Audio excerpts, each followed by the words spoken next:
I still remember the look on my daughter-in-law's face when she whispered, loud enough for everyone at the table to hear, she probably can't even afford the dinner she's eating.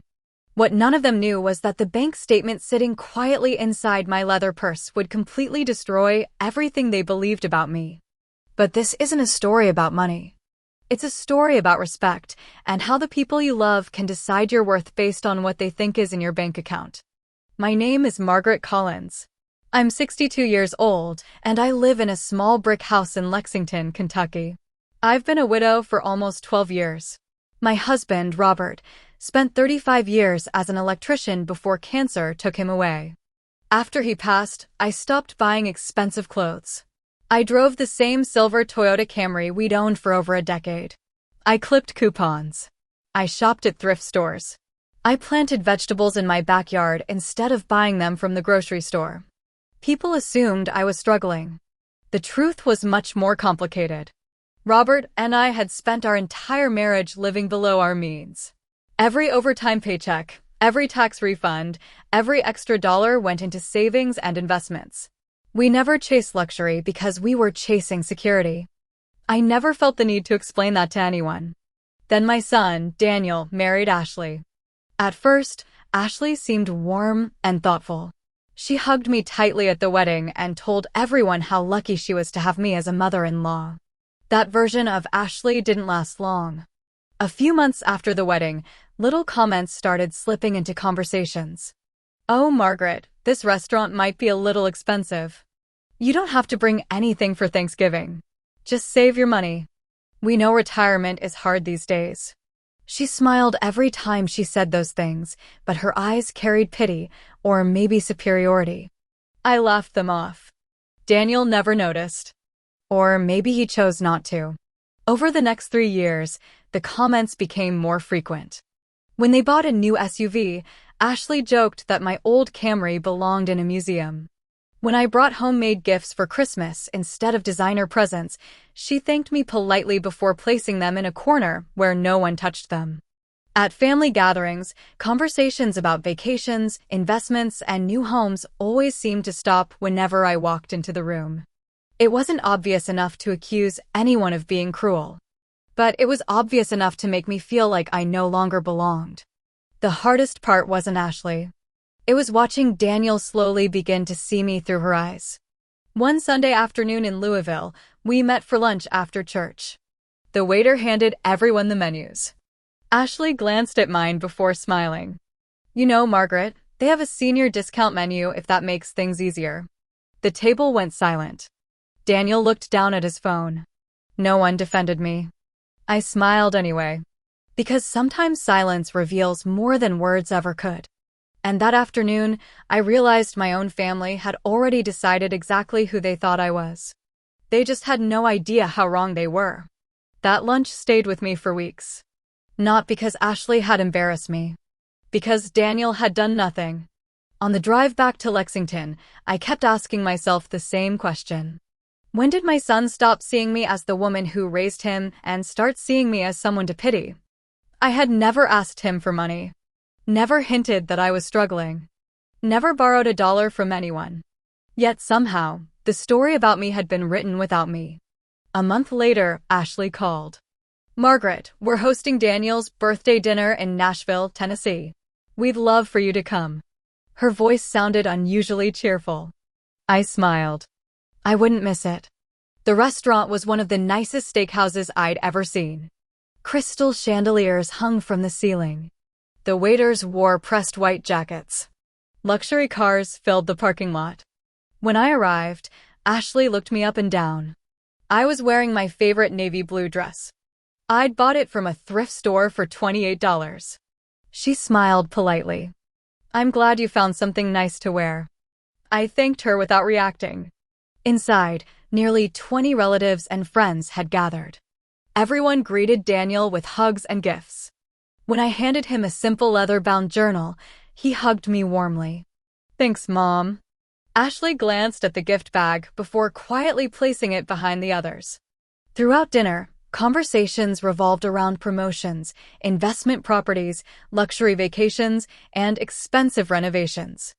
Whenever I spoke, someone changed the subject. I wasn't angry anymore. I was simply observing. People often reveal themselves when they think someone has nothing to offer. Then came the check. The waiter placed the leather folder in the center of the table. Ashley picked it up dramatically. So, she looked around the table. I think everyone should cover their own meals. Everyone nodded. Then she laughed. Except Margaret, of course. Several people looked uncomfortable. Ashley continued anyway. We invited her. I don't expect her to spend money she probably needs for groceries. A few people chuckled nervously. Someone whispered, "That's thoughtful." Thoughtful? No. It was humiliating. Every eye at the table turned toward me. Daniel shifted in his chair. He opened his mouth, then closed it again. That silence hurt more than Ashley's words ever could. I slowly reached into my purse. Ashley quickly raised a hand. Oh, Margaret, really? Don't worry about it. She smiled the kind of smile people wear when they're pretending to be kind. I know fixed incomes can be difficult. Fixed income. Those words echoed in my mind. For years, I'd let assumptions slide because I believed dignity was worth more than proving strangers wrong. But these weren't strangers. This was my family. I handed my credit card to the waiter. Ashley frowned. Oh, well. The waiter nodded politely and walked away. A few minutes later, he returned. Mrs. Collins. Yes. There seems to be a problem. Ashley immediately leaned back in her chair. I knew it.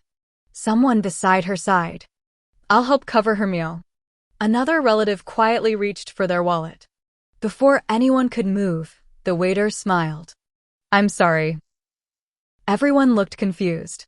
He continued. The issue is that your card has already been approved for the entire table. The room became completely silent. Ashley blinked. The entire table? Yes, ma'am. He handed me the receipt. Mrs. Collins has covered everyone's dinner. Thank you and have a wonderful evening. No one spoke. Ashley stared at me as if she'd never seen me before. Daniel looked completely stunned. You paid for everyone? I simply nodded. I wanted Daniel to enjoy his birthday. Ashley forced a laugh. Well, that must have been your retirement savings. I smiled politely. If that's what helps you sleep tonight. The drive home was peaceful. But something told me Ashley wasn't finished. She had spent years believing I was poor. And people who build their confidence on looking down at others rarely accept being proven wrong. I had no idea that only a week later, one unexpected envelope and one bank statement would expose the truth in front of everyone. A week after Daniel's birthday dinner, I received a phone call from him. Mom, Ashley and I are coming by this afternoon. His voice sounded nervous. Of course, I replied. The coffee will be ready. When they arrived at my home in Lexington, neither of them looked comfortable. Ashley wasn't wearing her usual confident smile. Daniel kept rubbing his hands together. After a few minutes of small talk, Ashley finally spoke. We're thinking about buying a larger house, she said. The bank wants a bigger down payment than we expected. I simply nodded. Then came the question I had been expecting. We were wondering. Daniel said quietly, if you could loan us some money. I looked at my son for a long moment. For years, they had assumed I had nothing. Now, suddenly, they believed I had enough to help. What changed your minds?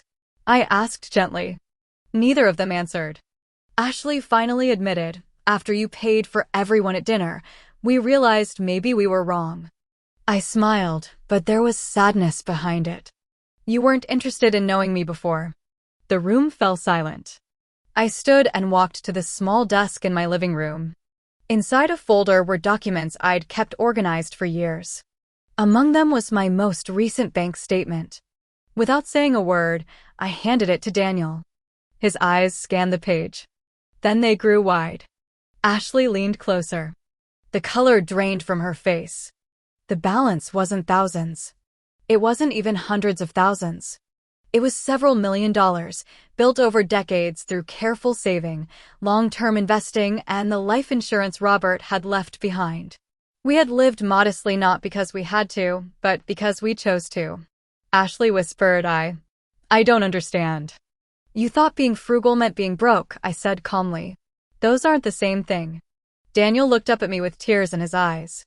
Mom, why didn't you ever tell us? Because my finances were never a test of your character, I answered. Your treatment of me was. No one spoke. Finally, Ashley began to cry. I'm so sorry. I judged you by your clothes, your car, everything. I know, I replied softly. She looked down. I thought success had to look expensive. I shook my head. Real security is often quiet. Daniel reached across the table and held my hand. I failed you. You did, I said honestly. Not because you believed I was poor, but because you stayed silent when someone else treated me as if I mattered less. That truth hurt him more than anything else I could have said. Over the following months, things slowly changed.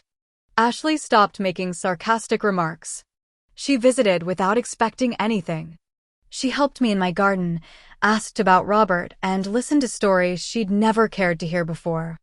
Daniel called every week not to ask for money, but simply to ask how I was doing. As for the loan, I chose not to give them cash. Instead, I sat down with them and taught them the financial habits Robert and I had followed for decades, living below our means, avoiding unnecessary debt, investing patiently, and never measuring a person's worth by their appearance. Years later, Daniel told me that lesson was worth more than any check I could have written. People often ask if I regret showing them my bank statement. The truth is, the numbers themselves changed nothing. What changed everything was the mirror those numbers held up. They finally saw that they had confused wealth with appearances and kindness with weakness. Money can impress people. Character reveals them. And if there's one lesson my life has taught me, it's this. Never underestimate the quiet person driving an old car, wearing simple clothes, and living without showing off. Some of the richest people you'll ever meet don't carry their wealth in designer bags. They carry it in wisdom, patience, and self-respect.